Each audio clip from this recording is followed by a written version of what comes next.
make sure I see all your comments and stuff here. So again, like I mentioned, this is Tony, the Geek Agent from RE/MAX, and I'm going to bring in my friends from coast to coast. They all happen to be RE/MAX agents as well.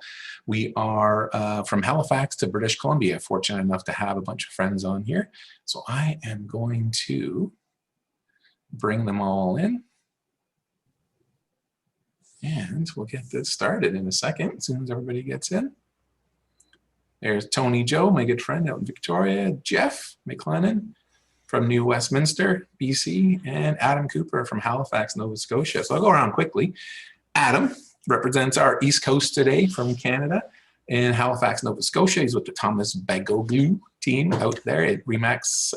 Is it RE/MAXnova? RE/MAXnova. Yeah, there you go. So he's going to let us know what's happening out there. Geoff McLennan, first time I've had Geoff on. He's been first time on here with me out in New Westminster, BC, the Mike and Geoff team, I believe. Mick, sorry. I keep saying Mike all the time, my fault. I'm bad. Mick, sorry, and Geoff team in New Westminster. I think you should just change it to Mike to make my life easier. His name actually is Mike, but he goes by Mick.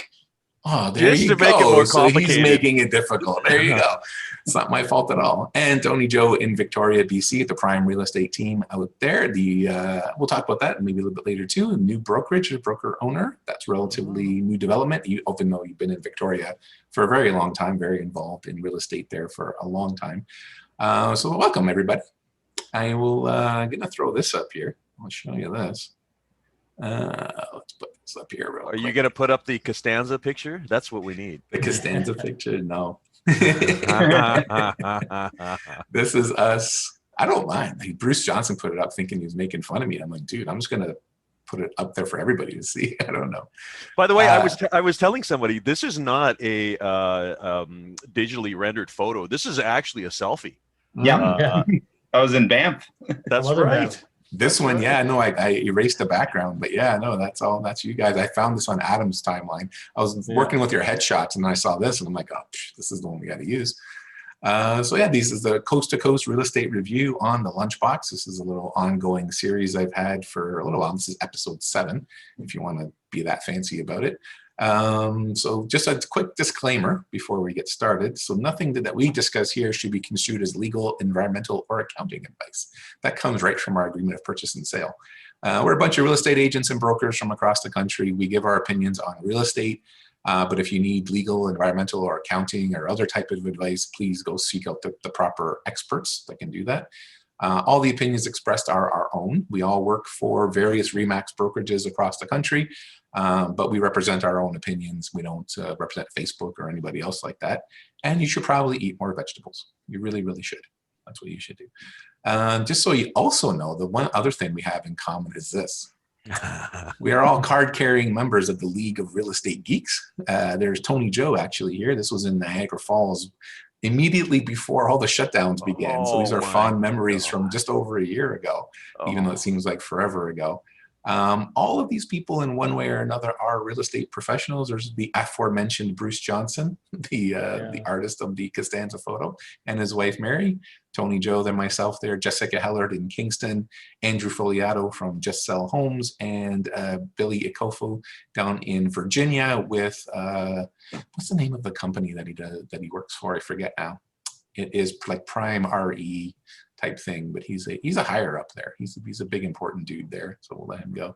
And that's about it. That's all I wanted to show there. But that's who we are, and we're gonna sort of get a chat going here. So as I mentioned, Adam's out in Halifax. Tony and Geoff are out in British Columbia. I'm here in Ontario, about 45 minutes away from Toronto, halfway between Toronto and Niagara Falls in Southern Ontario. So sort of a hotbed of real estate activity for sure. But let's sort of do a roundtable here to everyone kind of let us know. We all know the markets are crazy.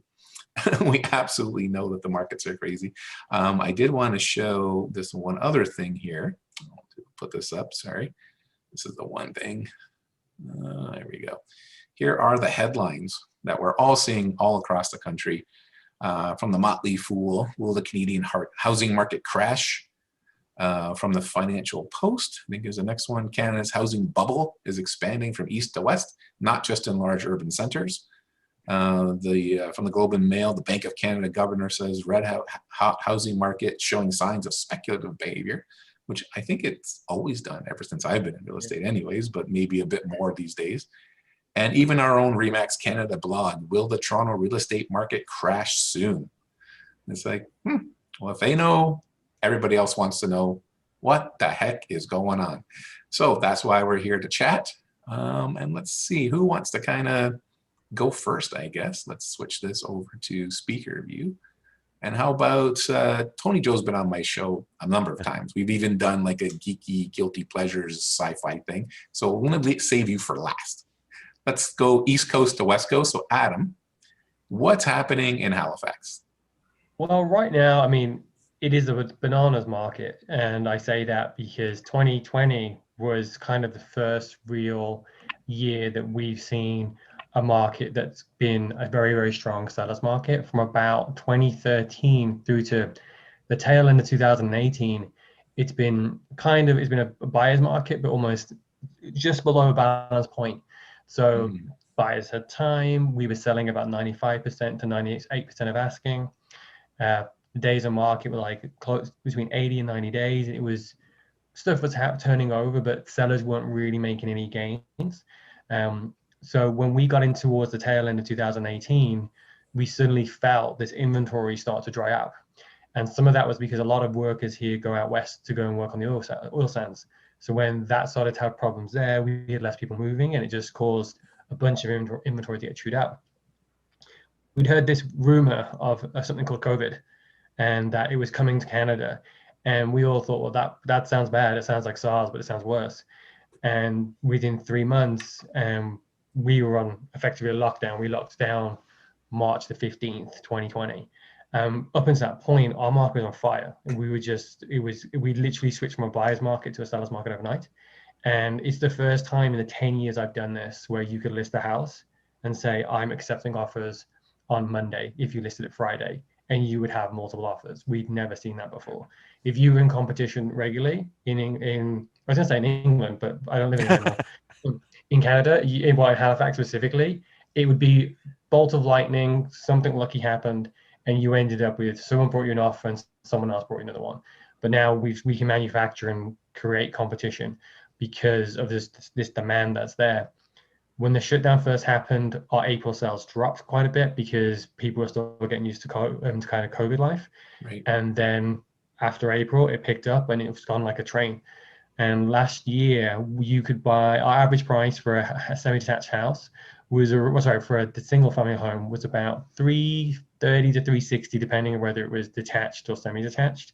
And the condos were trading about just under 300,000.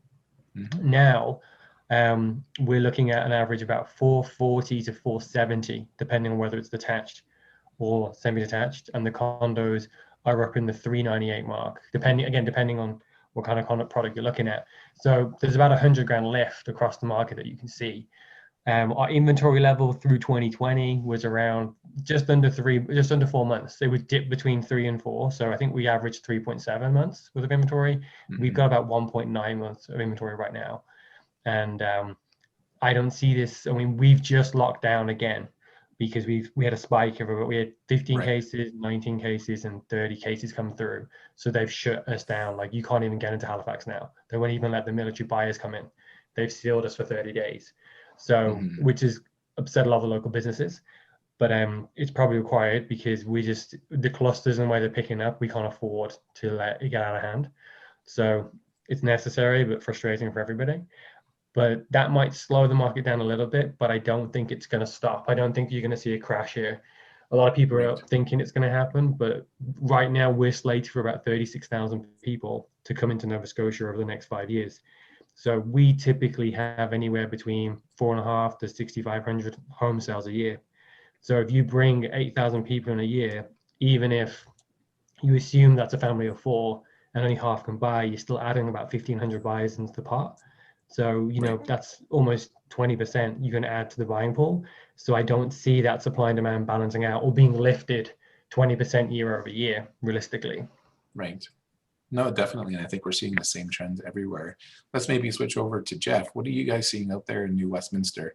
What's the market like in New Westminster? Like I know Tony's in Victoria. I'm near Toronto, so that's another big area. But what exactly is New Westminster like? We're nuts right now. The average. So New Westminster is about half an hour outside of Vancouver. So we're always pretty hectic, being a suburb of one of the busiest markets in Canada. So you're similar to Hamilton then. Like we're like said, Yeah. 45 minutes from Toronto, so we're the suburbs. Totally. Yeah. I would say pre this latest boom, you know, if you were buying an average 2-bedroom condo, you're probably paying about $550,000. If you're buying a starter house, you're paying $1.2 million. Now I would say condo, you're probably starting at $600,000 for a nice 2-bedroom. And houses, you're 1.3 minimum, but more likely for most starter homes, it's high 1.3s, maybe a little over 1.4. And what we saw is, even though COVID, I think, is driving this, we've gotten into a pattern in our market over the last few years. Like basically every 3 years, we get a crazy boom, like what we're getting. It spikes up. We never know how long it's going to last.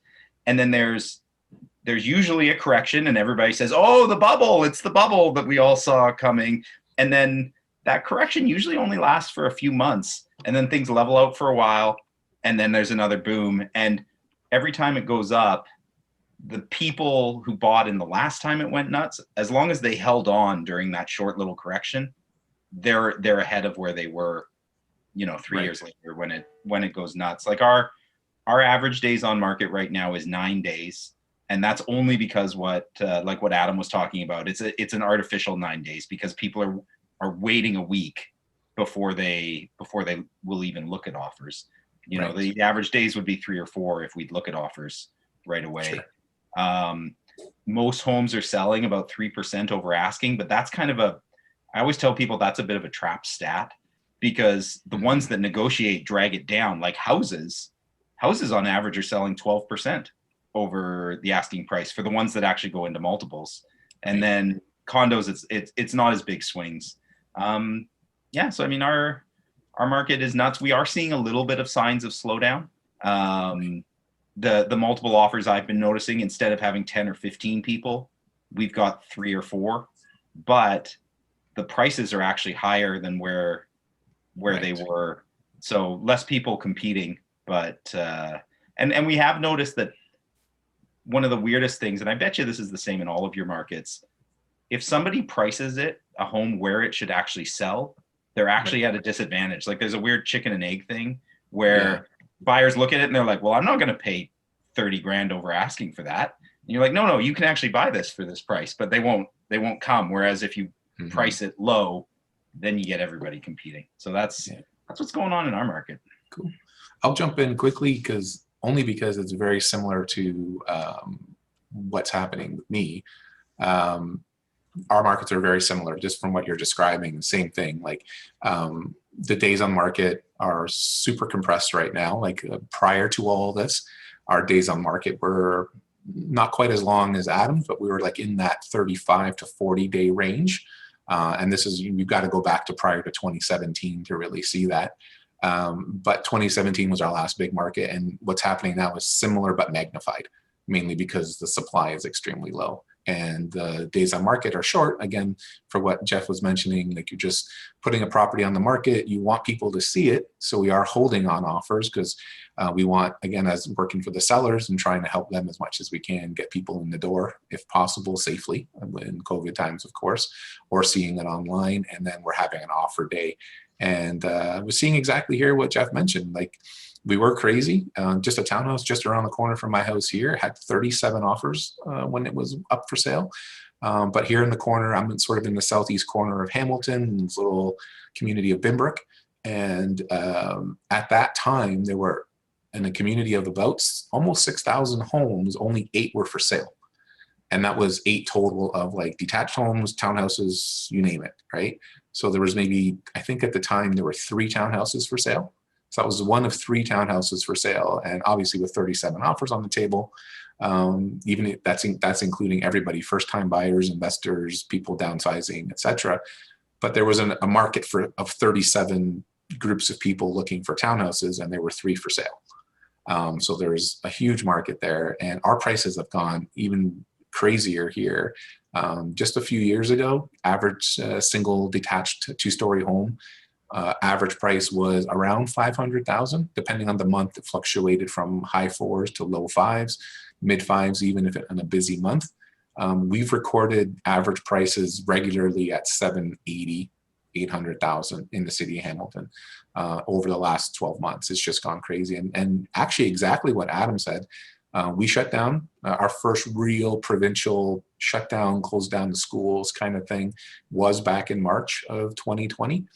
And March and April, the market died. It got really, really quiet. People were afraid to list their houses for sale, which exacerbated the supply issue. And they didn't want people coming into their homes, of course. So March and April were very quiet in real estate terms. But then as soon as things loosened up just a little bit, from May forward, it's been bananas. But the supply issue is still there.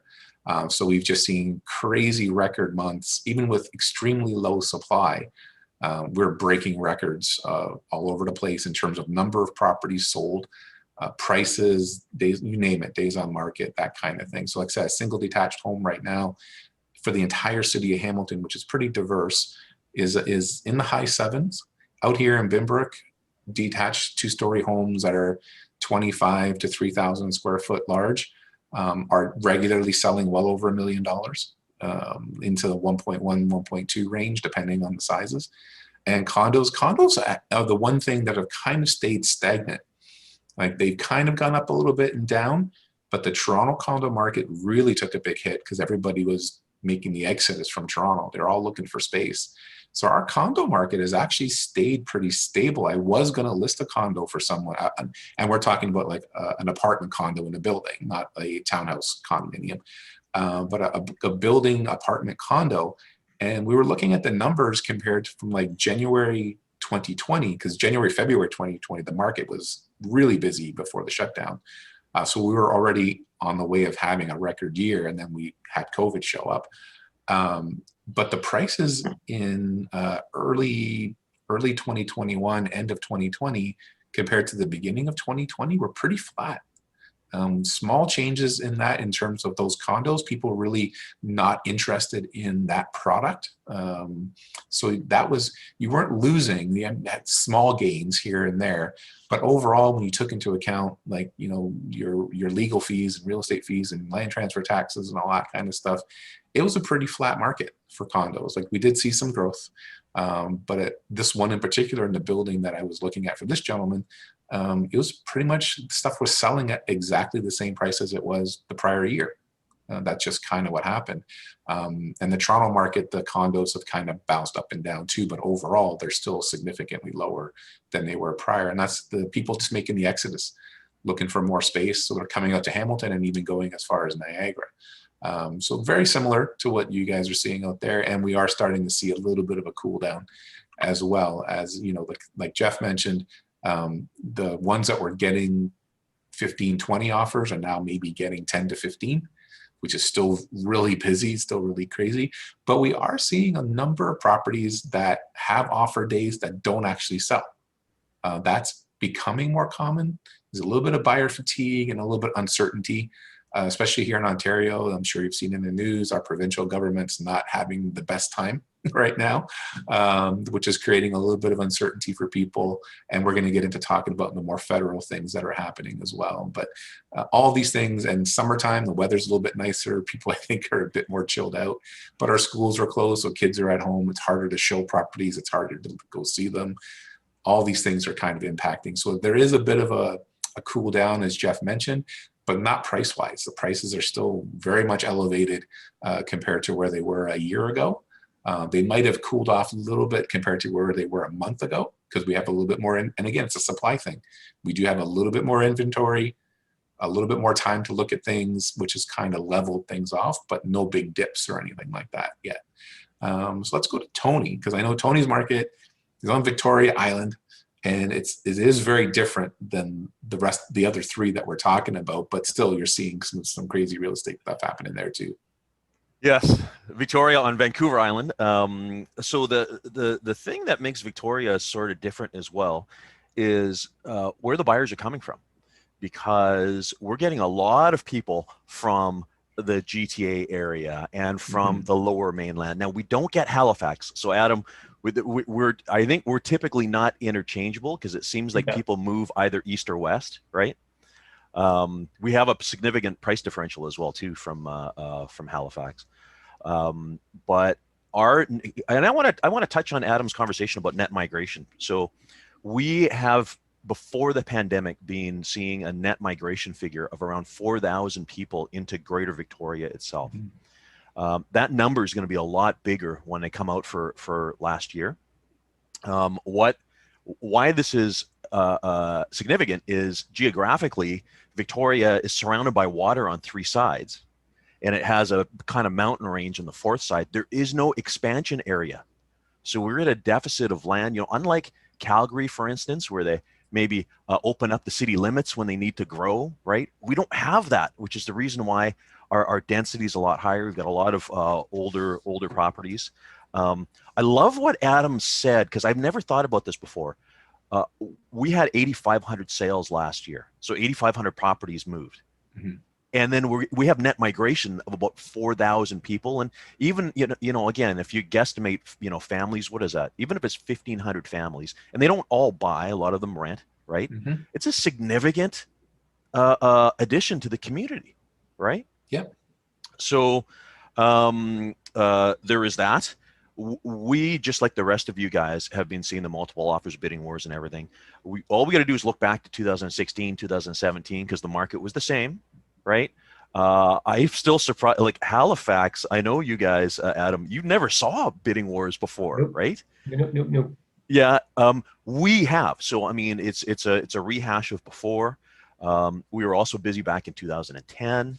I've been at it long enough where I remember these times. But the thing to remember too is there's also like 6 or 7 year spans where nothing happens. Yep. Right? We look at the graphs and there's flat. So it's unusual to see this kind of growth. This time is definitely, way more fury, way more activity, just because of the fact that rates are low. People have decided they want to move. Pandemic time caused people to reassess their lifestyle. We've had people take early retirement and move to Victoria, and or continue their employment, which they can do remotely, and move from Toronto or move from Surrey to Victoria. So our numbers, average price for a single family home is $1,170,000. Average price for a condo now is about $550,000. So we're probably just a little bit below New West.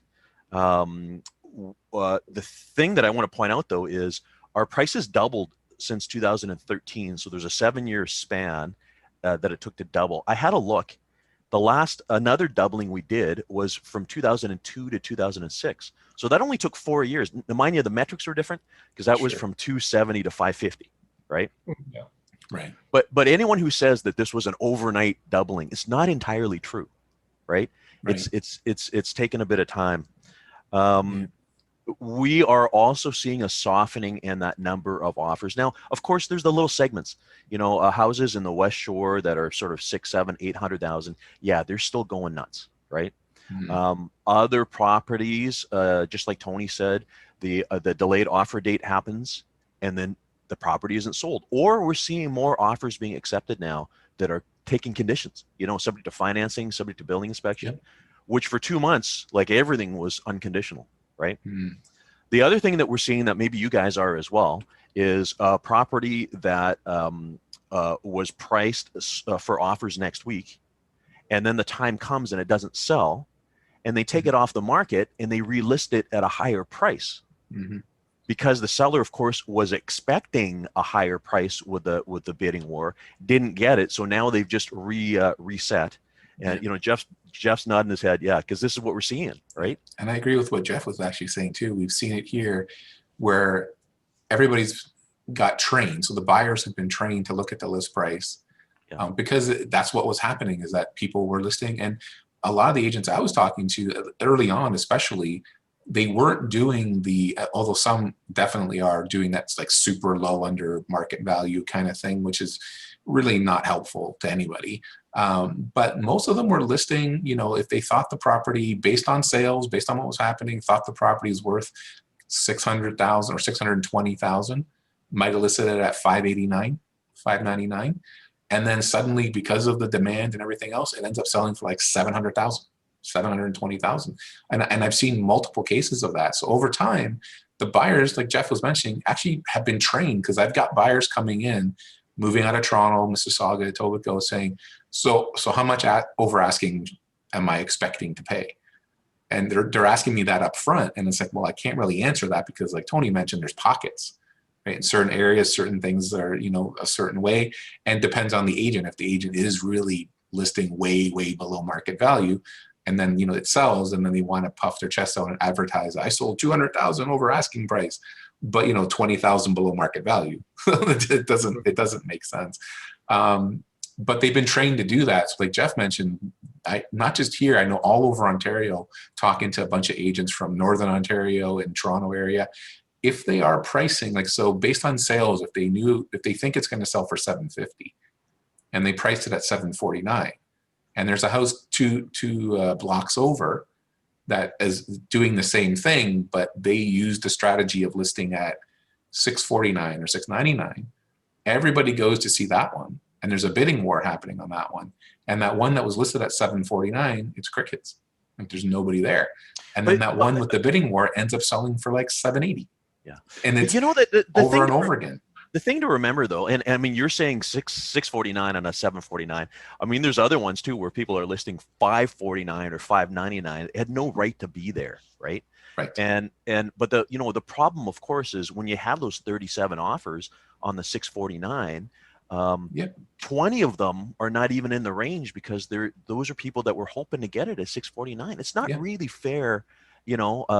It's misleading. Not nice. It's not and, nice. and the agents aren't really educating their buyers too as to what's going on. Like I know you guys, and we've discussed business before, so I know the way you guys operate. And we kind of think we all kind of take the same approach, is to look at what's the neighborhood worth. So if I'm bringing my buyers in, we really at this point kind of ignore the list prices, and we look at, okay, you know, like Tony was saying, this thing might be listed at 549, but realistically, this neighborhood, most of the houses here are selling for 750. So, hey, one thing I do have to say, though, is interesting, because we're getting people from the GTA or from the Lower Mainland. It's interesting. I'm sorry, I'm just apologizing right now. Yeah, but it's interesting how we'll have people say, oh, well, you know, we're moving from here because it's super hot and things are cooler in Victoria. So what sort of deal can we get? And it's like, no, please understand, our markets are both hot. Now, we may be cheaper, but we're also smaller and we got fewer options. Yeah. So but there's a bunch of places here in Ontario too, like Adam was mentioning, that I know a few agents up in Sudbury and North Bay that've been in the business 25 years. Never seen an offer competition in their lives. Yeah. Maybe like Adam said, if lightning struck, you might have had two people interested in the same property. And now they're regularly dealing with 3, 4, 5 offers at a time, which for them is completely new. And that for them is a crazy market. So yeah, we're seeing it everywhere. And I saw news articles talking about how hot the real estate market is in Yellowknife. It's just like, you know, it's everywhere. And anybody I speak to in the States, if you're watching the Inman feeds or anything like that, it's an inventory crunch, it seems like, across the board. And again, you know what? I hate to say it, and I get lampooned for this often, but hey, if Winnipeg is getting multiple offers, then you know something's going on, right? Same Sudbury too. Yeah. Yes, Sudbury. All right. But one thing I wanted to add to the whole, you know, one house down the street is priced 100 grand less, the other one's priced where it is. Yeah. I wrote an offer last week on a place that was priced probably where it should have been. Mm-hmm. It was on the market 3 weeks, didn't go into multiple offers. We got it. And the weirdest thing was my buyers started getting huge remorse on it. And I was talking to them and I'm like, but we've looked at the comparables. Like this looks good. The price makes sense. Right. He's like, yeah, but why didn't anybody else fight for it? Why am I allowed to have a home inspection on this one when we couldn't on any of the others? Yeah. And I asked them, I said, look, if they priced it at $599 and you'd paid what you paid over asking, would you feel better about it? And he's like, yeah, I would. Yeah, you want the affirmation from everybody else. Everybody else wanted it too. Totally. I didn't want to take home the ugly boy or girl that was left at the end. Yeah. You know, yeah, I've had one or two of those as well. Like we kind of got in early and we were able to get something. I took this guy out. We were looking at properties everywhere from Kitchener to Niagara Falls. Always getting beat out. We finally convinced him to go to Niagara to look. And we saw 4 properties that day. 3 of them sold in competition. We bought the one that wasn't. And got a great deal on it because right now it's already in the neighborhood selling for like $150,000 more than what we paid for it. And we had a home inspection. We had the opportunity to get financing condition, the whole deal, nice and how nice a regular real estate transaction. And it was a great property. And he's super happy. He's already moved in. He's super happy. But all the neighbors have been competing. And it had this property for whatever reason. Again, there were no issues on the home inspection or anything. But it sat on the market for about 40 days. And we couldn't figure out why. And it's like, well, this is great. Nothing wrong with the neighborhood and all that sort of stuff. There's construction going on, so there's new houses being built, so the future values there. And for whatever reason, as soon as it went past, I think that 5 or 6 days everybody expects to sell in, it got tainted. And everybody's like, there must be something wrong with it, and there wasn't. And so we got this property, but again, he kept asking me, he's like, are you sure? Like, why isn't there like a lineup around the corner? This is a great deal. And it's like, I don't know, but let's me and you get that great deal and let everybody else worry about themselves, right? Well, it's so new competition here that, you know, we're still not seeing unconditional offers. Like unconditional offers are still kind of rare. So in most cases, it's just a case of who wants to pay the most amount of money for the house and who will get it, which from an agent point of view is hard because people look at you and say, what should this sell for? And I was like, it's not a question of what it's going to sell for now. It's a question of how much you want to pay for it. Because there's 15 people all trying to get to it. This is where I bracket the price would be. But I was like, are you going to cry about it if it goes for 351, but you'd have paid 361 for it, but you heard me say 351? Because you've got to make that decision. Because the inventory is so just thin on the ground. And, you know, it is weird because you've got buyers that are shooting for the moon. And then they suddenly think, wait, I could have bought this 2 years ago for 250 and I'm paying 350 now. But in two years ago, you could have bought a lot of things for a lot less. And comparatively across the market, we're still significantly cheaper than everywhere else. So, yeah, you know, it's kind of adjusting buyers on that path. And also with sellers, because sellers don't get an offer in a week now. And suddenly the world's on fire. And you're like, but, you know, there was a time when, or they only get a full price offer. And we only got full price. And it's like, when was that ever a bad thing? Like, you know, there was a time in Halifax where if you were walking away and you had, you know, close to 90% of asking, you were happy. And now people will be mad because they didn't get 15 offers, they only got 6. And it's like, well, you know, this is brave new world we've all got to be in. But I do think the responsibility of pricing them correctly is important. And especially, you know, the economic side of Halifax is like, you know, we have, there's a section of our market where, you know, maybe both people work and they make less than $50,000 a year. And they bought a charming home that was maybe worth 180 to 220. Well, that home is now trading at 380 or 360. Their income level hasn't changed enough that if they sold that house for 360, they could buy it again. So they're effectively, you know, stuck in this section of the market. And and that's where the responsibility comes through as an agent that, yeah, you can sell their house, but they've still got to buy another house. They've got to be proactive. Yeah. And some of this is going to result in inventory opening up, market cooling down. And the thing is, people start to panic when you've had a good market that you're looking for it to cool down. But effectively, our market can still rise and soften in the same market, because right now we're selling about 25 to 35% over asking. So market can still go up in price and sell for 5 or 12% over asking. That's not a bad spot to be in, because 25% over asking year over year is impossible to maintain. We saw an 18% growth in 2020 on the average price. But like you said, in a regular year, like back in 2017, we looked at the same thing.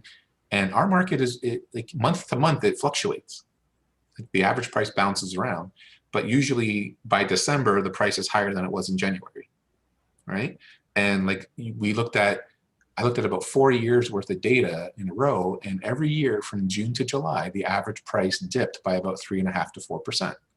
But it had gone up significantly since January by the time you got to June. So if you're in January waiting for that 3 or 4% dip, well, it shot up 10% first. And then you wait for the 3-4% dip and you're still paying more than you would have in January. So it's very difficult to navigate that kind of thing. And I think it's like Geoff mentioned, if you bought and you weren't like a flipper type mentality where you're buying to sell it within 3 to 4 months kind of thing, and you bought it and you held on to it for at least a year, 2 years, 3 years, every single person who's done that has benefited, right? Like the market has always, at least for the last little while, gone up. Will we see a cooling off? And this is kind of maybe where we have this little discussion here before Tony has to run. Like the government's trying to get involved. There's a lot of calls from a lot of different people for the federal and provincial governments to do different things to forcibly cool off the market. So OSFI is talking about increasing the qualifying rate on the mortgage stress test for low ratio mortgages, and a bunch of different things that are happening. Nothing came out in the federal budget that's going to impact housing in any way, so far as we can tell. But the provincial governments have different levers that they can pull to do things too. So what do you guys see? We'll start with Tony, because I know you might have to leave quick. 3 to 6 months, year from now, 2 years from now, what do you see sort of happening in your part of the world there? Well, the first thing is, one of the magazine articles that you brought up at the very beginning said, speculation, end of speculation, right? Sure. And I have to say that always makes me laugh, because there are no speculators. We haven't had people say, I'm going to buy this property and, next year it's going to be up, 20%. The people who are buying are people who are buying to live. Right. So the word speculation always kind of makes me pause. The other one too. We have a few investors, but overwhelming majority of people that I work with are first-time buyers, couples, upsizing, downsizing. It's not a great time. It's not a great time to be a buyer as an investor. No. Right. So the other thing is, of course, in Vancouver, Toronto, and Victoria, they implemented these foreign buyer taxes and speculation taxes a couple of years ago to curb, to help affordability. And this is one of my hot points. It's amazing how there's been no foreigners, there's been no people aren't coming across the border, yet the market remains hot. If ever there was proof that it's the local people that drive up values, it is now. So, government intervention. Hey, the other thing too is any of the controls that are going to be going in for mortgage stuff and everything. Yes, it's going to affect first-time buyers, but just like what Adam said a moment ago, the majority of people who are buying are people who have benefited from increased equity in their homes in the past couple of years. And that's how people buy these $1 million or $1.5 million or $2 million homes, because their equity went up over the course of the past few years, and they're in a better position. So Victoria in particular, we're going to be just fine because of, we're military, government, tourism, lifestyle, technology, university. We've got all of these factors, plus it's a place that people want to come. We're going to be just fine as we typically are in any marketplace. But I do see that it'll probably remain this kind of crazy pace, at least for the next 6 months, like the rest of the year, perhaps as well. What we're also looking at, and this applies to everybody, is our international immigration. I mean, it's been really shut down, like Tony mentioned, that for the better part of a year. And that at some point is going to loosen up, and we're going to start seeing 150, 200, 250, 300,000 immigrants allowed into the country every year, like my parents were back in the day, in addition to just people moving between provinces and stuff. So that's going to put a further increase in demand, like Adam was mentioning, that migration to the country increasing. Hamilton's going to grow. We're projecting from about 550,000 to about 700,000 between now and 2030. And that's as a suburb of Toronto. And like I was going to go to Geoff and just say, like, New West being a suburb, what are you seeing happening there in the next 3 to 6 months? Because honestly, Tony and Joe and I talked about this as far as mortgage rules and everything else. Everything seems to happen in BC, and then 6 to 8 months later, it happens in Ontario. Foreign buyer tax, rules, whatever. Yeah, it just seems to filter this way for whatever reason. So what are you guys seeing out in New West? Yeah, I mean, we aren't seeing any signs of, like I said, number of multiple offers has slowed down, but still lots of people moving. I've got the exact same observation as Tony Joe. For years, people have said the boogeyman is foreign buyers. They're what's driving all of this insanity.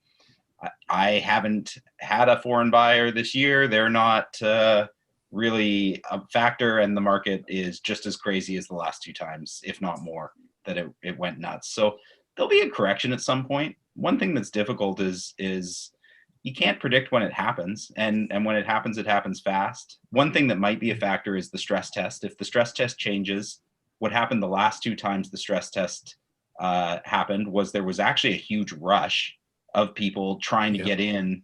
You know, they announce, okay, new stress test rules effective, you know, let's say they say August, then everybody tries to get in before August. Before then, yeah. And then there is a correction. You know, the first time they did it, prices dropped by about $100,000, but that correction was a big one. But then prices drop and everybody goes nuts, and eventually we hit a, like, everybody talks about the bubble, but it, you know, especially with rent being so high here, prices can only drop so far before it makes way more sense to buy than rent. And as soon as that happens, then we get people fighting again, and prices start to go up. You know? Well, you see the stress test, like Tony Joe mentioned, it really does impact first-time buyers who are just able to afford a house, and now suddenly they can't because they have to qualify at that higher rate. But then, like you mentioned, the prices go down, and a different group of buyers suddenly, it triggers them to buy, which fuels the market again, right? It kind of just goes that way. So they keep trying to do these things, and they don't always work out as planned. They definitely do impact in the short term. And a lot of that, I think, is the public perception. Like I said, if the leadership is not quite stable, if there's rules coming in, people get a little bit confused, they get a little bit timid. Once things cool down and they figure it out, they're like, oh, everything's fine, the sky didn't fall.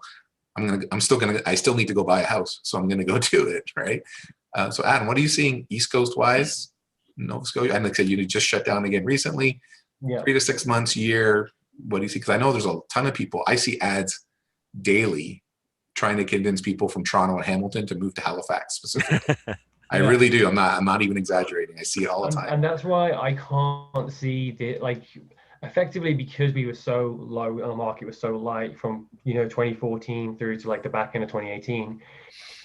And that's the thing I think the local buyers don't understand, is that we had that was their best time to buy because the market was so flat. And now, whether it's lifestyle or, you know, they've just kind of university, they've got a career going, and now they're in a position to buy. It's unfortunate timing, but we are picking up effectively the gains we should have got those years, but in big lumps. So what everyone seems to overlook is there is no silver bullet to fix the conditions we have in the market. Everything you try and do that is a government regulation will effectively be a barrier to a specific category of buyer coming in. But what's really our problem right now is a supply issue. And a supply issue isn't necessarily fixed through legislation unless we're going to create more housing. But like Tony said, there's no more housing areas on Vancouver Island. Halifax is the same, we're a peninsula. So we have to go further out more rurally. Well, then you need infrastructure, then you need hospitals, then you need, like, in order to expand, you need to spend more money. So it's just a case of, how can you spend more money if we're talking about economic crises? So I don't think there's anything they can really do to really fix this, other than the inventory levels rising. And as that starts to rise and the prices start to drop, the buyers flip back in. So it is kind of like, it's kind of like the weather. It's going to be hot sometimes, it's going to be cold, and it's just going to keep going round and round. And unfortunately, real estate is a cruel mistress. Sometimes it works out well for you and sometimes it doesn't. But the most important thing for, I think, most people to understand is, if you want to enter into real estate and to have a house, if you need a 3-bedroom house, then you can buy a 3-bedroom house. But maybe that 3-bedroom house isn't in the heart of Halifax. Maybe it's in Bedford, which is 20 minutes away. Maybe it's a semi-detached instead of being detached. Maybe it's a 3-bedroom condo. Like, home ownership is still available to you, but it might not be what you want. And I think the biggest adjustment most Halifax buyers are having is, it's been a place where you can buy a detached home that's a family home for under $300,000. Unfortunately, that's what it is now. But you can still get into good condos, good semis, and good other properties. It just might not be the dream house you want. But, you know, that's that happens to all of us Yeah. in different stages. And it's unfortunate that this generation coming through, or this wave of buyers coming through, that they're on, you know, the sharp end of the stick. But in 10 years time, if those who have got in, they'll see gains from buying when they could buy, and it will bounce and it will come back. So Adam, I got to say, and just before I jump off, guys, Yeah. you know, that's a really important point, Adam. But the thing is, this is not a new effect. No. Like in my 30, I think about it, 1991, we were having that same conversation. It's like houses, 137,000. Like, you know, it's always been a struggle. So, you know, I think that is something that I know it's a little comfort for people who want to get into the marketplace to know, but it's never easy. Like, it's never been. That's just the way home ownership is. Right? And it's all very local, but I like Adam's quote, real estate is a cruel mistress. Yeah. He sounds like a Bond villain. And because I know I just mentioned that because I got the two big James Bond fans here. That was totally awesome. I've got to pop up. I'll see you guys. Thank you. Thank you, sir. Pleasure. Right. I'll close it up with you guys here. And I think we're all, you know, kind of seeing the same things across the country. And it's a struggle. Sometimes, you know, it's a struggle with sellers because we're in a very strong buyer's market. And sometimes it's a struggle with buyers because we're in a very strong seller's market. I think most of us, everyone that I've ever talked to in real estate, I've been in, I'll be 10 years in October that I'll be finishing up, would much prefer a balanced market. Much prefer to have a reasonable amount of inventory with a reasonable amount of demand. Everybody's got time to look at some different product and come to a negotiation and do their home inspections. Now we're having to just do them before we do the offer. You know what I mean? Like there's different things that we do because we still want to protect our buyer or seller's interests, of course. And we just do them a little bit differently because the market's different. But I do appreciate you guys coming on. What I will ask you, being members of the League of Real Estate Geeks, we'll make a geeky recommendation. We'll end this Friday on a happy note for people. What is the one thing that you would recommend people must watch on any streaming service, new or old? If you're talking to somebody who's like, this is the thing that you should watch that will make you happy this weekend, what would it be? I'm going to go to Adam because I guarantee you it's going to be a Bond movie probably. Well, it's rare that you can get, and Tony and I spoke about this before, it's rare that you can access the Bond movies on any streaming platform. You can sometimes play VPNs and access different things, but Crave does have all the Bond movies out. So if you've ever wanted to see some of the references from especially things like Family Guy and The Simpsons, go onto Crave, Austin Powers. Austin Powers. And, you know, it's got to remember each Bond is a reflection of the period of time it's in. So, you know, you can see how culture and society changes. And, you know, some of those are incredibly well-written books. Now there's, you know, a lot of hate and political drama that we don't see play out anymore. But they're good entertainment, and they were the Avengers of their age. There you go. Geoff, what is the one thing, aside from The Rise of Skywalker, please don't say that you would recommend that you would recommend for somebody to watch this weekend? Family film, watch it on their own, date movie, whatever it is you think. So definitely not family friendly, and I'm really late to the party, but I just discovered Vikings. Oh, yes. Oh, nice. And wow, is that brutal and fun. And my wife and I are 2 seasons in. I think there are 4, maybe 5, but so far it is fantastic. Starring really, Catherine Winnick, famous Canadian. There you go. Yeah, she's a badass in it. She is.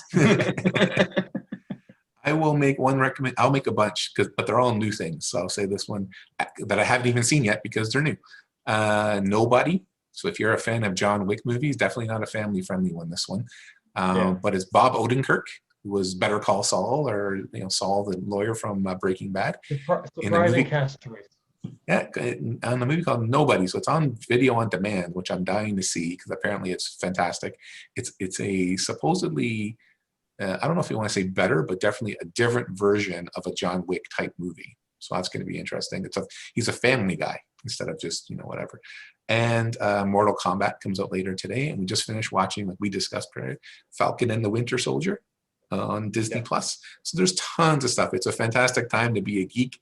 This is definitely the golden age of geekdom for everybody. And I do appreciate you guys coming on. I know you got to go because I don't want to take up your entire days, get back to selling real estate and helping clients and stuff. But hopefully maybe we'll do this again. We'll check in every quarter or so and see what's happening coast to coast. Right, guys. And so Geoff, he's in New Westminster, British Columbia at the RE/MAX agent there. How's it? Where can people find you online in terms of like your website, YouTube, social media?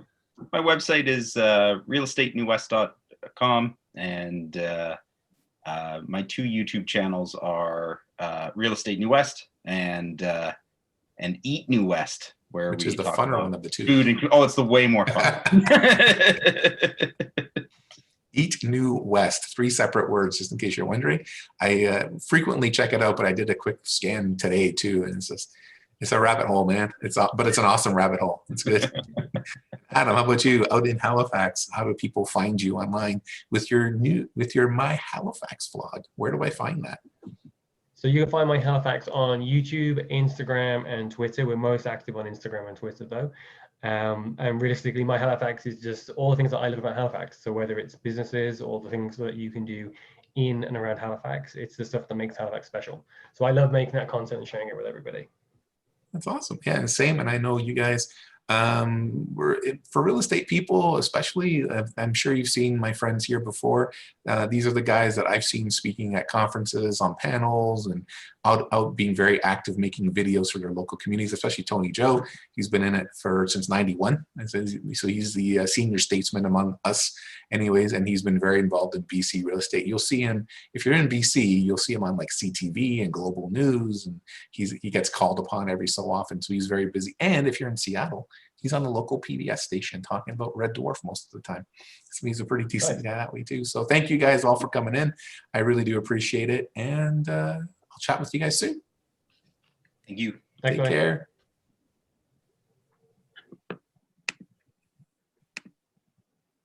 There we go. So those are my 3 friends, my buddies from the League of Real Estate Geeks, just chatting about real estate coast to coast in Canada, trying to figure out what the heck is going on. And for the most part, it's crazy business, but business as usual, with the addition, of course, of COVID protocols and all that sort of stuff. So we're trying to manage the markets just like everyone else. Trying to stay active and working, supporting our families, supporting our communities, and doing so safely, following all the provincial guidelines, and just trying to advise people about what's happening in your local market, because every market, even though we experience the same overall sort of general pressures that everyone does with supply and demand and low interest rates and high interest rates, migration and all that sort of stuff between provinces, immigration coming into the country, that sort of thing. Each market is a little bit different. Geoff and I, we live in the suburbs next to big metropolitan centers. Adam and Tony both are basically on islands, peninsula in terms of Halifax, but they're sort of landlocked, and they have a totally different type of buyer, more lifestyle type market versus ones like mine and Geoff's, who we have the lifestyle elements, but we're mainly driven by high populations, big urban centers, employment, and that sort of thing. So I do thank all my friends for jumping on. Again, hopefully we'll do this again. We'll post this on Facebook. It'll be on Instagram and YouTube and a bunch of other places. But in the meantime, I love you all. I really do. I really appreciate your support. If you're watching this on YouTube, hit the subscribe button and like this video, share it with your friends. If you have any questions or want to see something in future videos, let me know. We'll do our best. I hope you have a fantastic weekend. It's finally sunny here in Hamilton, so it looks like we're going to have a nice, at least mid-teens temperature weekend. Get out, start cleaning up your front yards, get ready for the May 2-4 weekend, because we'll be planting flowers and whatnot for the summer. So again, I love you all. Thank you so much. And as always, I'll talk to you again soon.